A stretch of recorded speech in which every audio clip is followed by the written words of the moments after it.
Live from New Delhi, you're watching DD India News Hour, India's voice to the world. I'm Tanvi Taneja. Coming up in the next hour, India in a commanding position against New Zealand in the final of the ICC Champions Trophy 2025, the match underway in Dubai.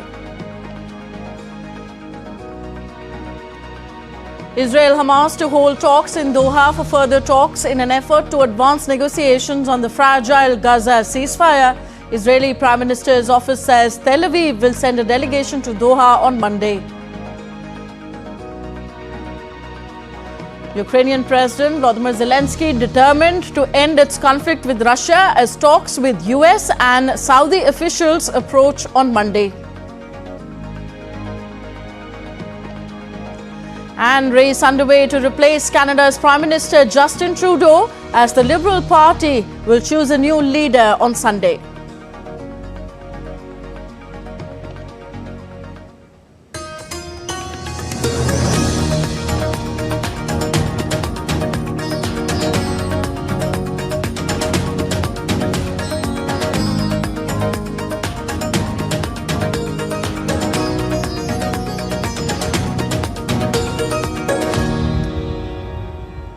So up first, the mood is electric in entire country India as the blockbuster match between India and New Zealand is underway in Dubai. Kuldeep Yadav struck twice in quick intervals to put India right on top against New Zealand in the final match of the Champions Trophy 2025 at the Dubai International Cricket Stadium.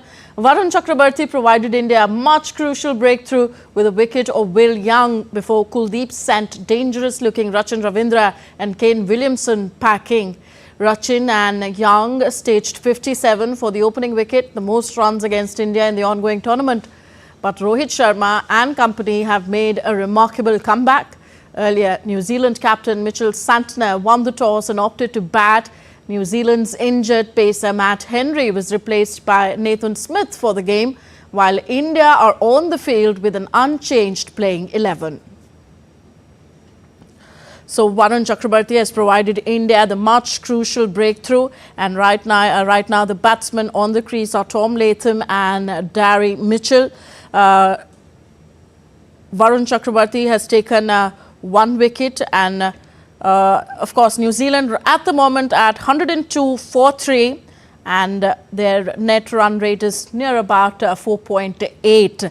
Well, this is the final of the Champions Trophy 2025. India has lifted this trophy twice in the past, and for New Zealand, they won it last in the year 2000, and if they win it today, it will be their second Champions Trophy. But right now, India is seeming to have an edge in the match, and to get more on the story, we'll be joined by our correspondents.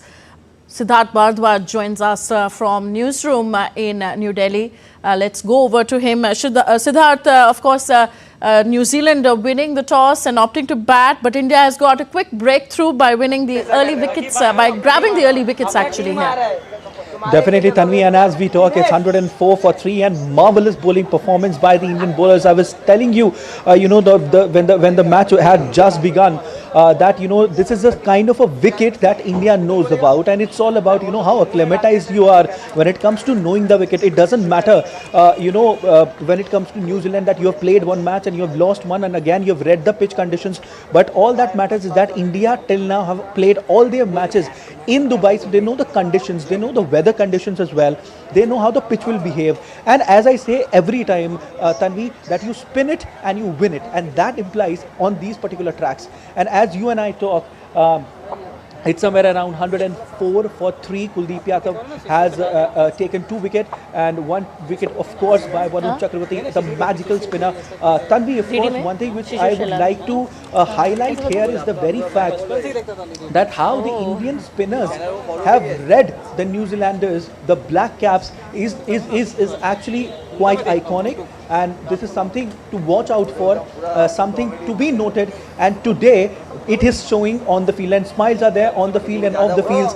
We as a fan are very, very happy as Indian spinners are spinning their magic on the track and rattling the New Zealand batting lineup, and this is what we want. And these, what they require right now is some early breakthrough, some breakthrough as well in coming 10 overs.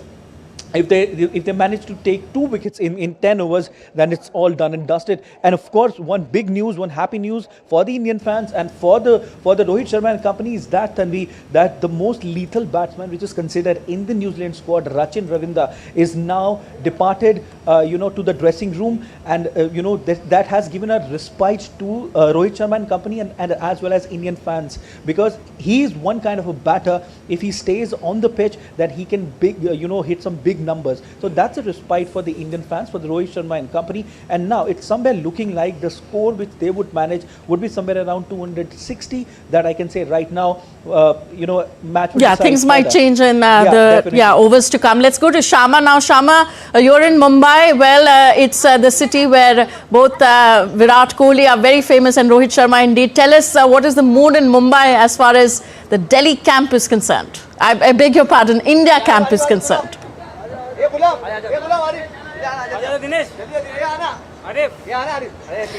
Tanvi, for starters, Mumbai, since morning, in societies and in colonies, they are arranging and organizing their own matches so that they can be a part of this particular match, and from their own ways they want to be a part of that. But right now we are at Shivaji Park, it is one of the most iconic spots for cricket and for cricket lovers. Let's talk to the players over here who are since morning playing over here. You are watching the match since the time the toss has been done. How are you seeing it going so far, and what do you say for India? Right now it is looking that New Zealand is dominating in the first session of this match because of the Rachin Ravindra score.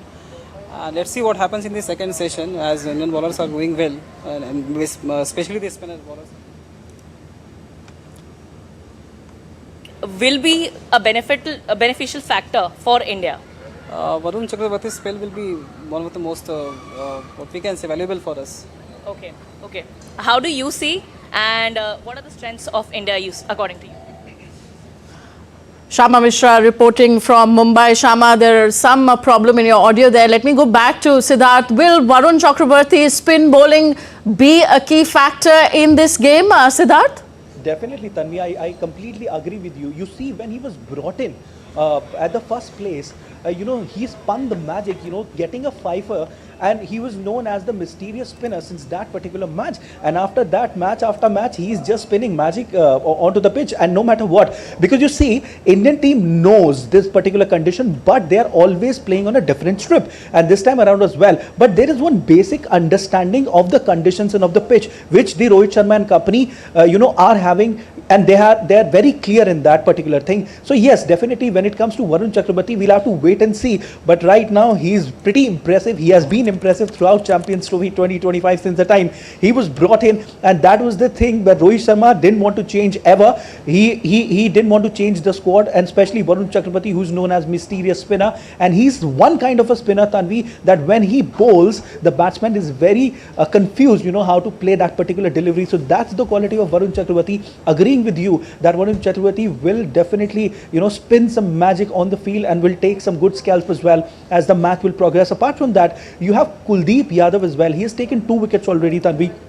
Hopes are high on Kuldeep Yadav. He will take some more scalps as well. And when it comes to Mohammad Shami, if luck is in favor, Hardik Pandya, of course, you have in the lot. So all in all, we have a good bowling lineup. We have good pace battery. We have good spin bowlers. And when it comes to the batters, then we all know that the Indian batters are the best in the world.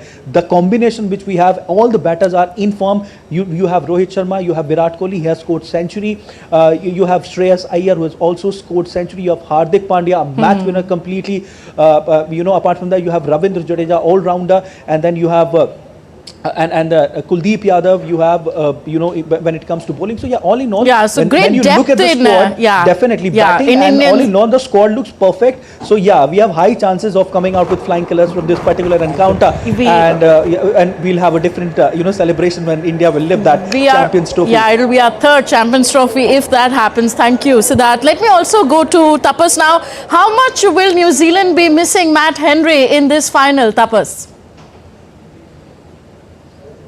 There definitely will be, they will definitely miss him. But the fact of the matter is that this is a spin-friendly pitch. So if, for instance, if there is a Mitchell Santner who would have been injured, or for that matter Bracewell, then definitely it would have made a huge difference. But Matt Henry will definitely, the Kiwis miss his experience, but not the pace. And one believes that, it's going to be a spin versus spin.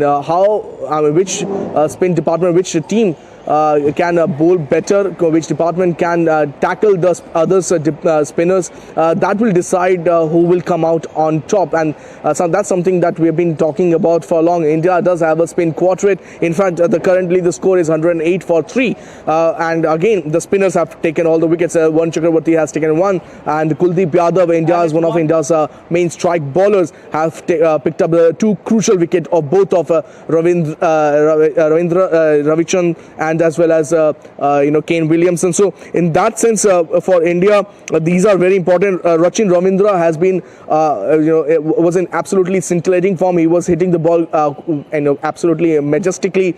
He was keeping the run rate also quite high. So Rachin's wicket has actually made a lot of difference. And also Kane Williamson, again, in this particular Kiwi lineup, Kane Williamson is one player who has a technique to play Indian spinners. In the last league match also we saw the same thing, and here also he was looking good before Kuldeep Yadav bowled those 2 beauty of deliveries to get both the Kiwi batsmen out. So it's right now it's even Steven, 108 for 3. New Zealand needs to regroup. They need to consolidate on their great score in the power play, first power play, and for India they would like to have 2 more wickets before it touches the 30 over mark, and then from there onwards take it forward. Anything over 250, 260 run at this particular wicket will be a cause of concern for Indian batters.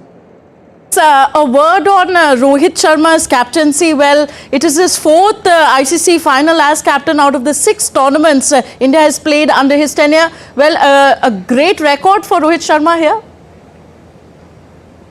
A great record, and the mentality, the way he has been, the thought process has changed completely, and we had the good fortune to see him marshal his troops both in T20 World Cup and as well as in the ICC 2023 Cricket World Cup, where we lost the final.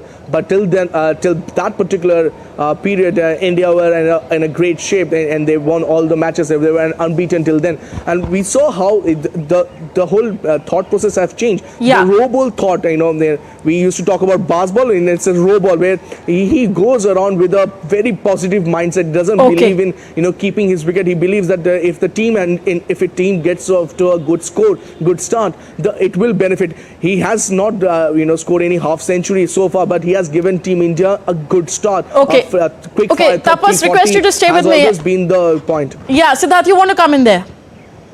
And it's a good news for Rohit Sharma and company. 4th wicket down in form of Tom Latham, and again smiles have come up on the faces of Indian fans and Rohit Sharma and company. I was just telling you that they need 2 more wickets under 10 overs, and this is what exactly happened. Another LBW, another appeal, and another batter from New Zealand going back to the dressing room, and it's a happy news for the Indian side. 4 down already on 108, and Tanvi, definitely with this form, I was just saying that we'll come out with flying colours. We are winning this Champions Trophy if the bowling will remain this consistent. Guys, what do you feel? A score, a target of well within 250 is on the cards now, because 4 wickets down.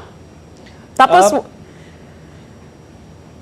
to get them less than that. Ideally, if you have got 4 wickets and Indian spinner, we have 4 Indian spinners.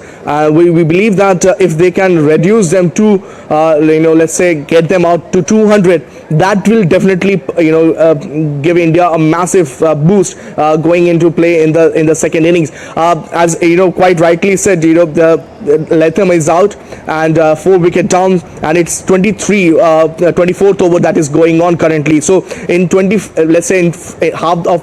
half of the innings has so far gone ahead, and they have scored 110. So if taking that, if New Zealand can keep wickets intact, they can score 250, 230, 20 odd runs. But India will be looking to reduce them less than that. The top 4 are out. They are right now having the middle order batsman, and then comes the tail enders. And as Siddharth said, it's if you keep, it's a knockout final. It's a final where the pressure will be on chasing, definitely. So it is imperative that Indian team gets the Kiwis as less possible, and if they can bowl them out, let's say to 200, well, it's a great feeling for Team India. They will be coming out as favourite when their innings starts. Yeah, thank you very much, Siddharth Bhardwaj and Tapas Bhattacharya. Well, we are all sporting blue, and not just here in Delhi, but in entire country. The fervour is really in favour of India. You're watching DD India News. Are still to come on this show. 2 days of clashes and revenge killings in Syria leave more than 1,000 people dead.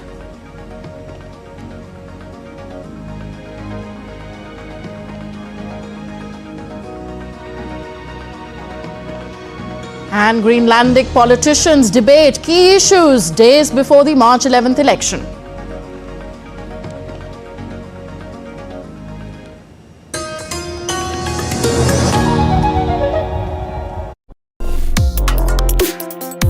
Complex issues, hidden agendas, twists and turns, strategic games. We think all dots are linked. We just need to connect them. Join me every week as I connect the dots to unravel hidden designs in statecraft, mysteries, and decode issues that matter to you. Watch Connecting the Dots with me at these times on DD India.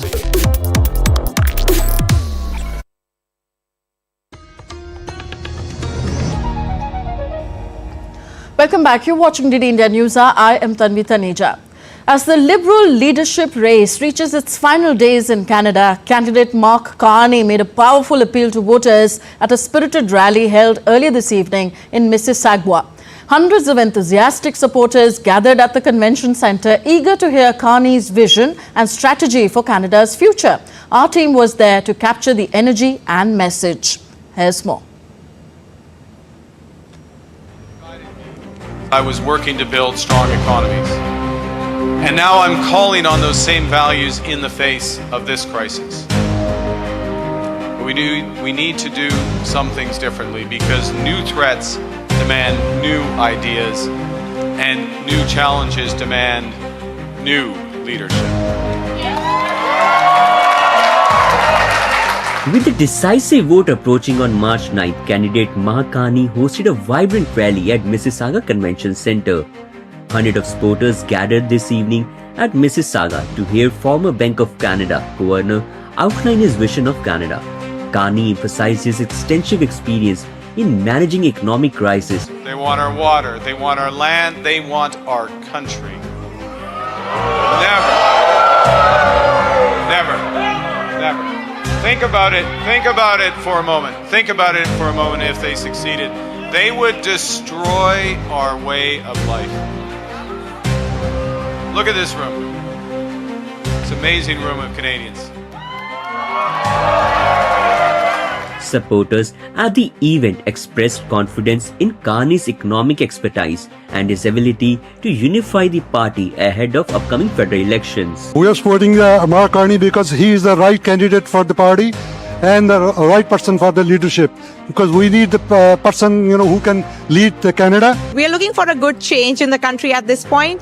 and that's why we are here to support Mark Carney. Well, I think it's a great day to be here in our region of Peel at this amazing Peel rally with Mark Carney, who's going to be the next leader of the Liberal Party of Canada and our next Prime Minister. What I like about Mark Carney is just his depth of experience and knowledge. He has great economical and fiscal knowledge. Now the time to have a new leader elected, and Mark Carney will be the new replacement. Former Finance Minister Chrystia Freeland is also a strong contender.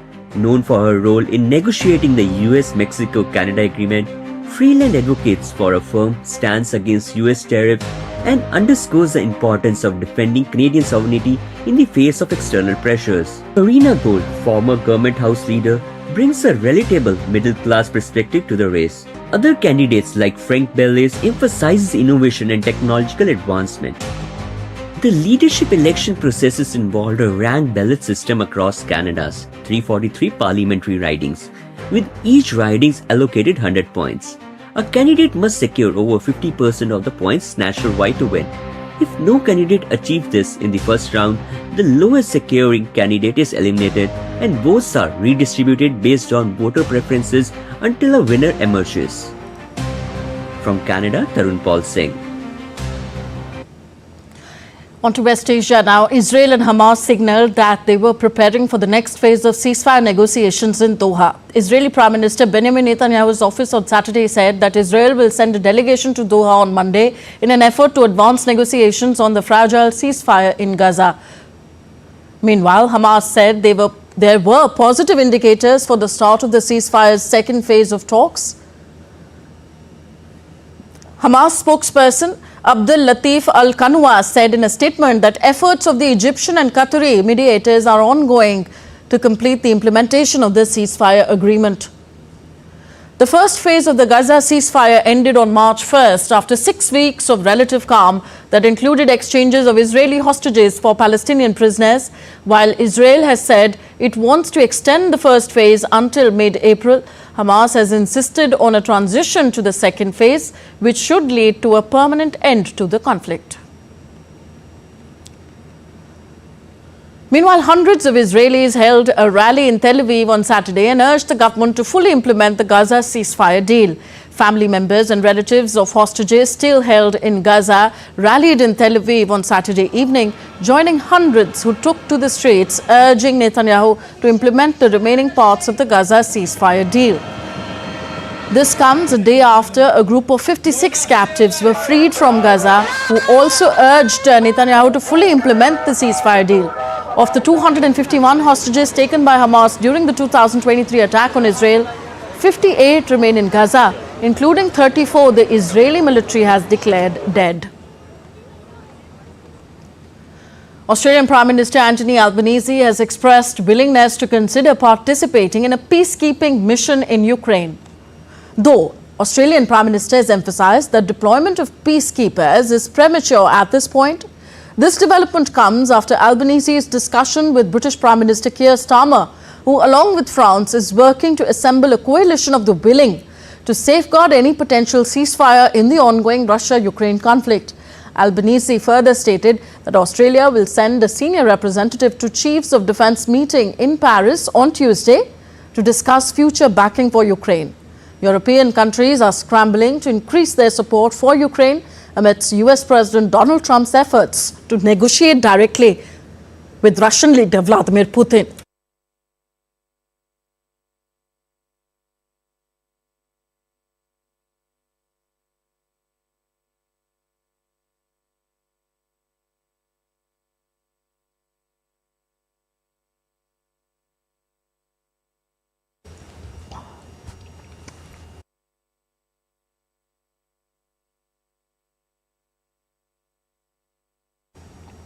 Syrian security forces deployed heavily in the Alawite heartland on the Mediterranean coast on Saturday. This was after a war monitor reported that government and allied forces killed more than 1,000 people.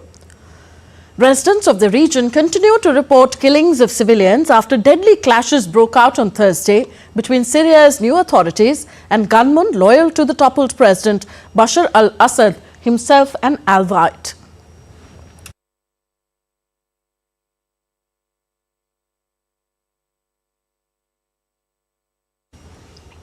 The Syrian Observatory for Human Rights said that the casualties included 745 civilians, 125 members of the Syrian security forces and 148 fighters loyal to Assad.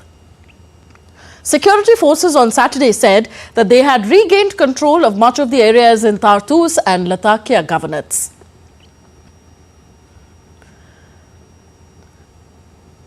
Meanwhile, France on Saturday condemned violence in Syria targeting civilians because of their faith and prisoners. A French Foreign Ministry statement called on Syria's new authorities to ensure that independent investigations can shed light on these crimes and that the perpetrators are sentenced.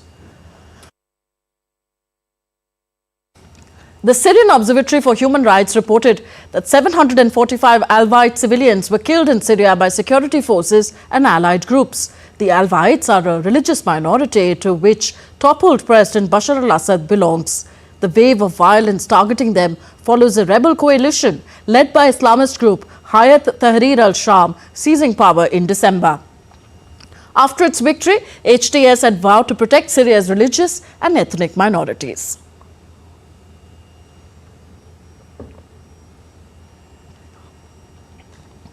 Iran's supreme leader Ayatollah Ali Khamenei has lashed out at the US, accusing it of bullying tactics after President Donald Trump revealed that he had sent a letter proposing nuclear deal negotiations.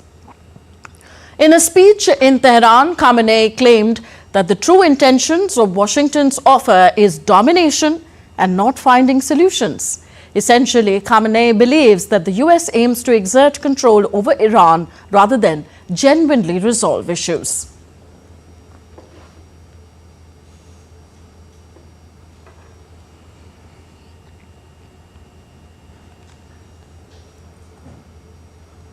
Members of Greenland's main political parties took part in a televised debate in Nuuk on Saturday ahead of the March 11th election. Candidates and members of the parties, including Prime Minister Mute Egede, discussed major issues in front of the public in which independence has taken centre stage after renewed US interest in the island.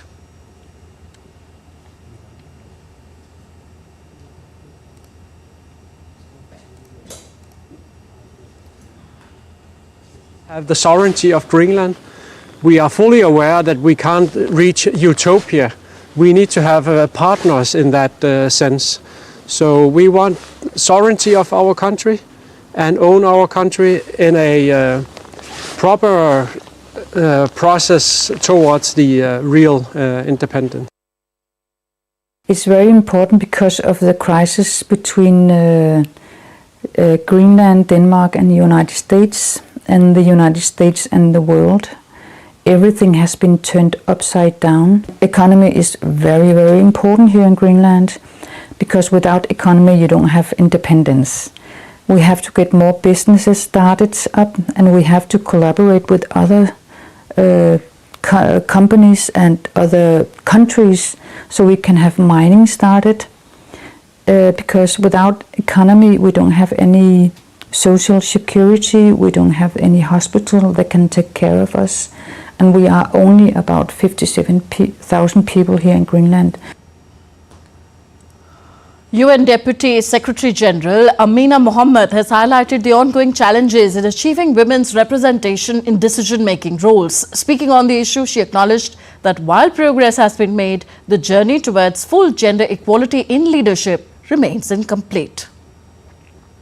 We've had a lot of success. We're getting more women into decision-making roles, but getting them there doesn't necessarily mean that we've achieved the end result of having the impact felt of all the goals that we have asked for.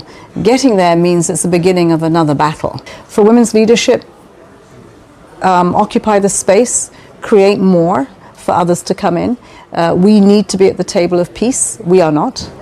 We need to be at the table of sustainable development. We are getting better at it, but we're still not there yet. We need to be at the table where technology, as it is designed, as algorithms are designed, all of these, we need to be at the table so that they don't affect us. On China and Taiwan conundrum, China's military said that it would tighten its noose around Taiwan if separatism over the island escalates warning proponents to step back from the precipice or face a dead end. The more rampant Taiwan independent separatists become, the tighter the noose around their necks and the sharper the sword hanging over their heads will be. We warn the DPP authorities, come back from the precipice before it's too late. Otherwise, you will meet a dead end. You're watching DD India News Hour, still to come on the show. Saudi Arabia is hosting more Ukraine peace talks, but will they be productive? Find out on the other side.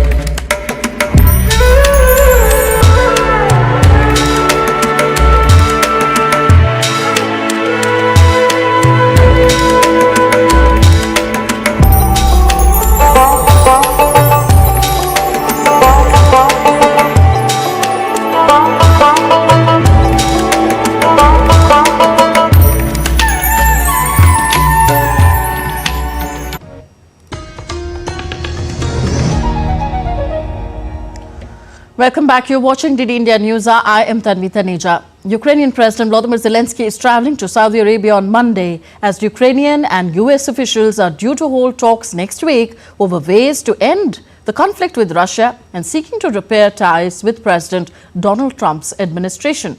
But are realistic proposals on the table? DD India's Amrita has more. Ukrainian President Volodymyr Zelensky is set to meet Saudi Crown Prince Mohammed bin Salman on Monday ahead of talks with US officials later in the week in Saudi Arabia. The Ukrainian leader on Saturday said he was fully committed to constructive dialogue with US representatives, aiming to agree on key decisions and steps. US President Donald Trump's special envoy, Steve Witkoff, also said he was in discussions with Ukraine to facilitate the meeting. We're now in discussions to coordinate a meeting with the Ukrainians in Riyadh or even potentially Jeddah. So the city's moving around a little bit, but it will be Saudi Arabia. And I think the idea is to get down a framework for a peace agreement and an initial ceasefire as well. The upcoming talks between Ukraine and US officials are crucial as they aim to establish a framework for ending its 3-year-old conflict with Russia. Earlier in February, Riyadh hosted a meeting between US and Russian officials to discuss ending the Ukraine conflict. Ukraine was not included in those talks, raising concern in Kiev and among its European allies. Meanwhile, despite their disastrous meeting on February 28th, President Trump recently announced that he had received a letter from Zelenskiy expressing Ukraine's willingness to come to the negotiating table over the Russia-Ukraine conflict. Trump also said that Ukraine was ready to sign a minerals deal with the US, which Washington says is crucial to secure continued US support for Ukraine's defense. However, he gave no further details on the minerals deal, leaving its fate uncertain. I think the mineral deal is under question. For a start, if the Americans are withdrawing with one hand, it puts less pressure on the Ukrainians to do a deal. On the other hand, it is, to be fair, the Ukrainians do want to salvage something from the relationship. I think it's also questionable that President Trump is purely transactional and purely commercial in his interests, because if he were, then actually this deal would have been done last week and he would not have put the Ukrainians off in the manner in which he did, or ambushed them in the manner in which they were.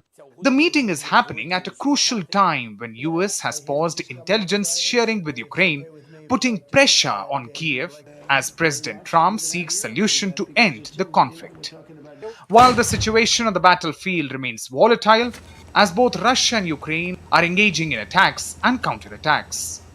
With inputs from Amrita, Mihir Makri reporting for DD India. And on the ground, at least 14 people have lost their lives in the latest round of Russian strikes, with no end to the conflict in sight as of now. The overnight Russian missile and drone attacks on Ukraine's eastern city of Dobropilya and a settlement in Kharkiv region also left 37 wounded, including 5 children. The strike also caused infrastructural damage, affecting 8 multi-story buildings and 30 vehicles. Meanwhile, a separate Russian attack left 3 dead and 7 wounded on the Kharkiv region in the northeast.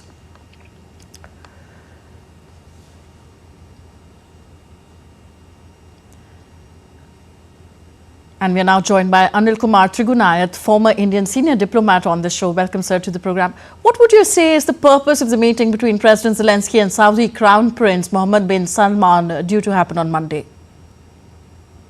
Well, I think, as you are aware, that there was a disastrous meeting between President Zelenskiy and President Trump. And thereafter, it was expected, and as has happened, that the Ukrainians have been on the receiving end all through. And therefore, I feel that now they realize their limitations, that without the US backing, they won't be able to move forward at all. And so therefore, the letter that was mentioned earlier was written, in which the Ukraine has agreed to go in for the ceasefire and to continue discussions. Now, 2 weeks back, there was a meeting between the Russian and the American officials in Istanbul. And so they are individually talking to one another, although that was supposed to be a meeting which was claimed to have been only for bilateral relations.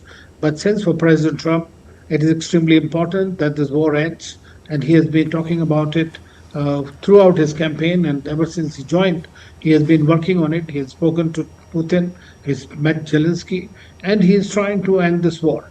Now, what are going to be the contours of the change? I think that Zelensky has gone to Saudi Arabia, because Saudi Arabia has been playing quite a cupid in this, even in exchanges of prisoners and others, and has provided. The earlier meeting, as you know, was also in Saudi Arabia. So therefore, I believe that now they are trying to work out some contours, some kind of a framework, taking into account something that can be doable. Fact remains is that the Ukrainians are at a receiving end, both on the battlefield and diplomatically also. So how much they will lose in the bargain, what will be the terms of the ceasefire? President Putin is continuing to maintain the pressure, as is President Trump. And we have seen the limitations of the European support as well.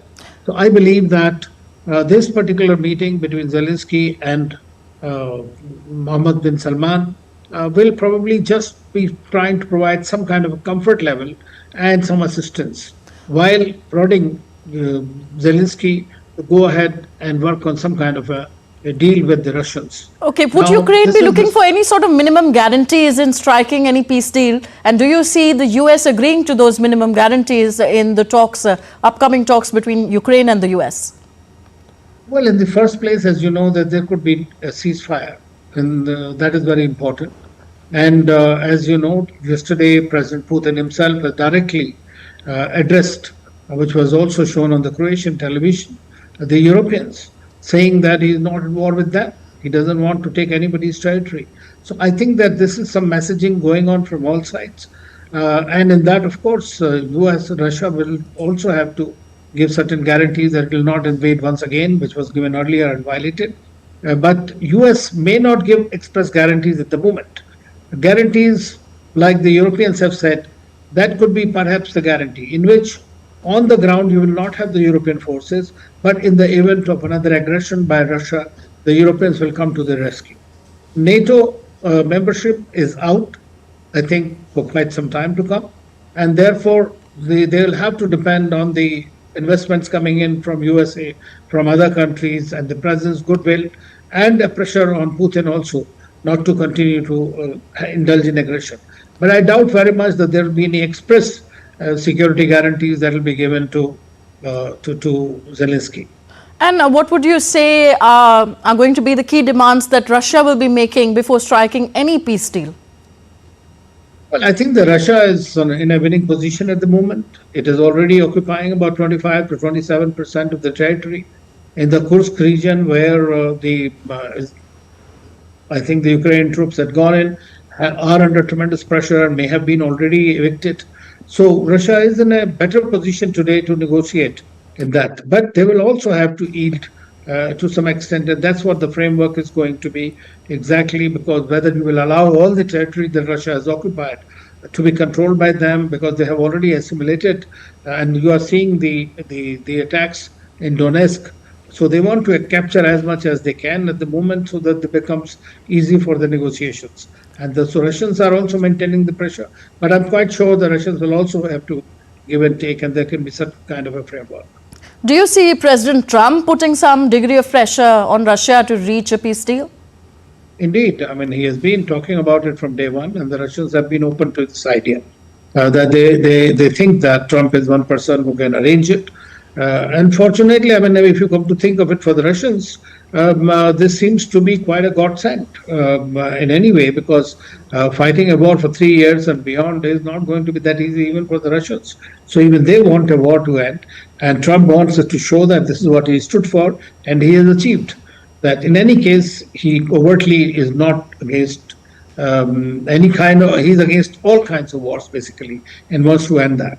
So I'm quite sure he has spoken to Putin, and Putin must have told him whatever his red lines are.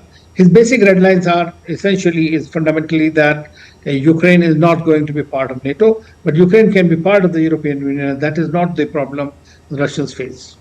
Could a minerals deal be a bargaining chip for Ukraine, although a minor bargaining chip for Ukraine in any deal to end the conflict? Well, I think that has become a minor deal. That's in a different way, because USA says that they have spent about $350 billion and they want that money back, and so they want to ensure. But indirectly, if the US gets invested in that minerals, that tends to provide a certain kind of securities. And that's precisely what I thought was going to be discussed during the meeting between Zelenskiy and they were about to sign the deal. But the meeting went haywire because everything became so public, and both sides took a vertical positions. And that's when I think I knew that, I mean, one could guess that Ukrainian is going to be on the receiving end henceforth. So how confident can we be of a peace deal being struck between Ukraine and Russia in the near future? I think it's quite doable, but it depends on what are the demands and to what extent. Because see, the Americans are also talking that in case Zelenskiy doesn't agree, that they will be talking to somebody else. And I believe that the US administration and some of the officials have been talking to some of the opposition and army figures and others for alternate leadership. So it looks like, as some people also say, that it is perhaps a complete recapitulation in that sense. But peace is always going to be good. At the end of the day, there should be a fair deal. Okay, one looks forward to next week where Saudi Arabia is going to be host of more peace talks. Thank you very much, Anil Kumar Trigunayaji, for being on the show with us. Moving on, in a vibrant celebration of faith and community, the long-anticipated Shirdi Sai Baba temple was inaugurated in Avisawela township of Sri Lanka on Sunday. The ceremony was held in the presence of Global Shirdi Sai founder C.B. Satapathy and High Commissioner of India to Sri Lanka, Santosh Jha. The temple stands as a symbol of unity and a tribute to the enduring legacy of Shirdi Sai Baba's teachings. A 10 days experienced bhajans, insightful discourses and the communal sharing of meals, all of which underscored the spirit of togetherness. And next we take a look at other stories making news in India. India's Minister of Home Affairs Amit Shah released a commemorative coin of 150 rupees in Ahmedabad on the occasion of the 150th birth anniversary of Srimad Buddhisagar Sudeshwarji Maharaj. The minister said that the Pujya Maharaj was the embodiment of renunciation and dedication. India's Minister of State for Health and Family Welfare, Anupriya Patel, addressed the 48th Annual Day celebrations of the National Institute of Health and Family Welfare in New Delhi. She said India has entered into the new era of public health and government is focusing on enhancing universal health coverage. Lieutenant Governor of India's national capital Vinay Kumar Saxena and Chief Minister Rekha Gupta flagged off the all-women bike rally in national capital. Addressing the gathering, the Delhi Chief Minister said that women have participated in the rally from various corners of the city. You're with us on DD India News Hour, still to come on the show. India's Madhav National Park in Madhya Pradesh becomes the country's 58th tiger reserve. In tennis, five-time champion Novak Djokovic crashes out of the Indian Wells tournament.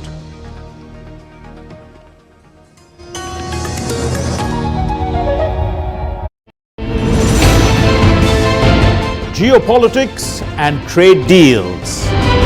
Economic challenges amid development. Hard work and the path to prosperity. It's the economy always.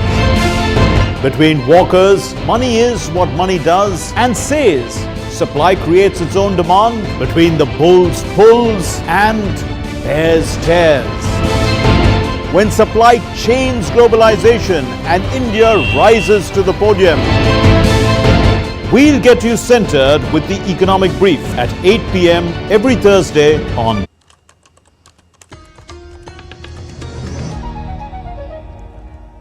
Welcome back. You're watching DD India News Hour. I am Tanvi Taneja. Severe weather continues to cause devastation across the globe while Australia faces the aftermath of ex-tropical cyclone Alfred. Argentina is grappling with record rainfall that has left 13 dead and caused massive flooding. DD India's Diptanshu Kashyap brings us the latest from both the countries. Severe rainfall and strong winds from ex-tropical cyclone Alfred have caused widespread flooding across Australia's southeast Queensland and northeast New South Wales.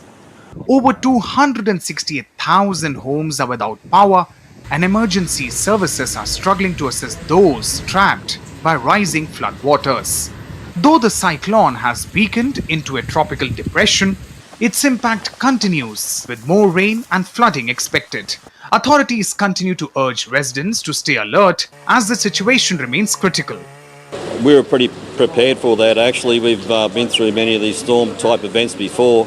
Once we realised that the low pressure system had basically stalled, we knew that the worst of the weather could easily be ahead of us, and that was the case, unfortunately.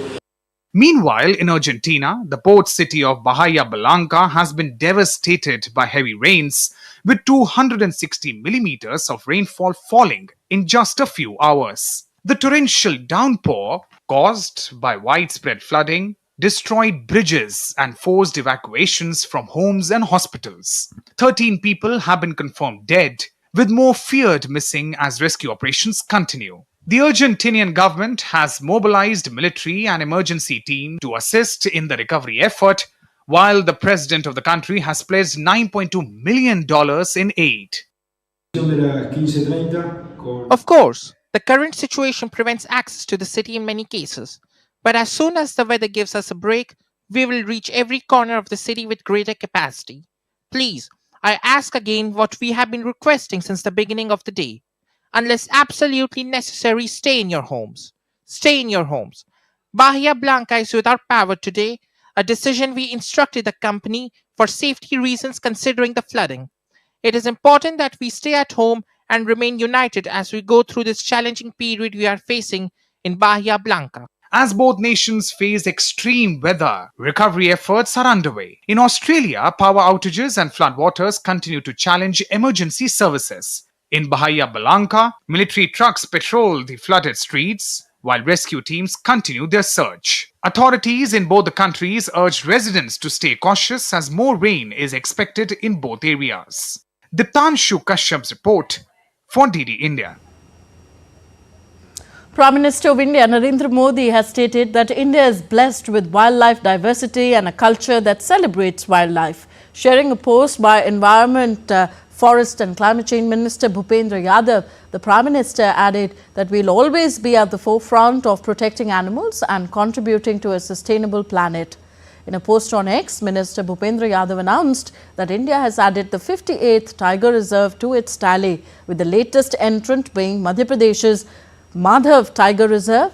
This is MP's 9th Tiger Reserve, adding that the development is a testament to the relentless efforts of Indian forest officials who are selflessly working towards the cause. Faithfuls left messages on Sunday praying for Pope Francis as he battles double pneumonia in Rome's Gemelli Hospital. In a statement, the Vatican has announced that Pope Francis, who has been hospitalized for over 3 weeks, is responding well to the treatment and showing gradual improvement in his overall condition. Despite this progress, the medical team remains cautious and is closely monitoring his recovery to ensure these initial positive developments are sustained in the coming days. And next we take a look at other stories making news around the world. 4 wildfires broke out near the Hamptons, New York on Saturday. A state of emergency has been declared in the area after the incident. For safety purposes, authorities have called locals to evacuate towns closest to the fire.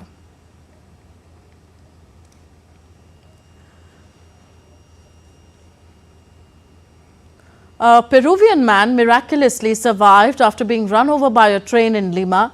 Surveillance footage from the Arte district captured the astonishing incident, showing the man asleep on the rail tracks just as a slow-moving train approached. Incredibly, the train rolled over him, but he managed to get up and limp away.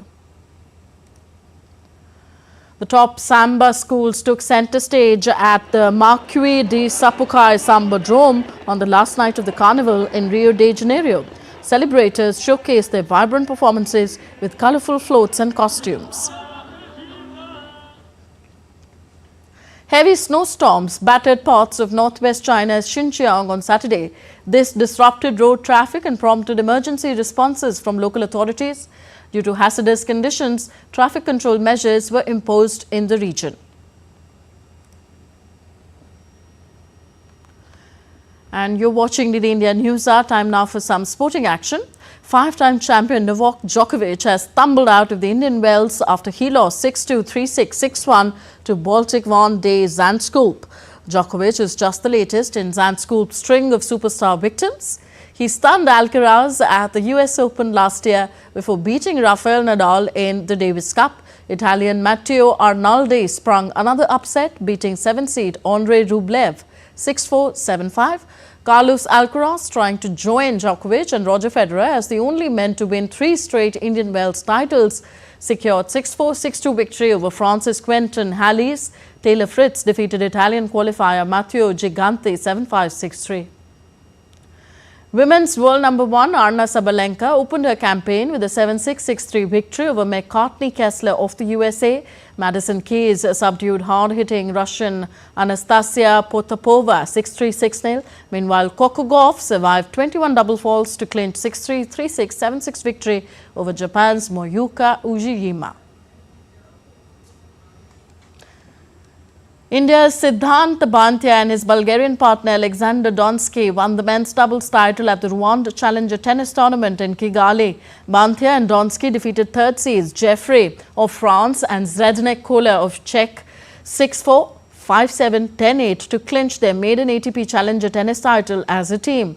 This was also the first ATP Challenger title for 24-year-old Bantia. The summit clash was a battle of fine margins. Bantia and Donskiy fired 7 aces and saved 6 of the 7 break points in the match. And in the heart of Sana's old town, Yemenis are flocking to the historic Great Mosque, one of the oldest Islamic mosques, to observe Ramadan. Worshippers came together to recite the Holy Quran and take part in traditional rituals, keeping the centuries-old customs alive during the Islamic holy month.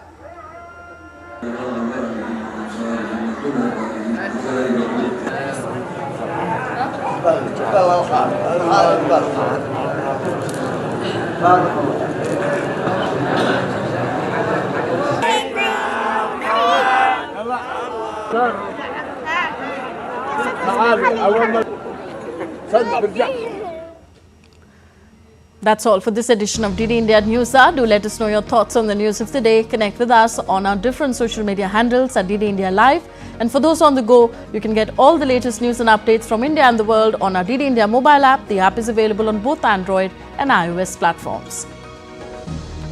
We'll be back with more news as it breaks here on DD India. I'm Tanvi Taneja from all of us here in New Delhi. Thank you for watching. Namaskar.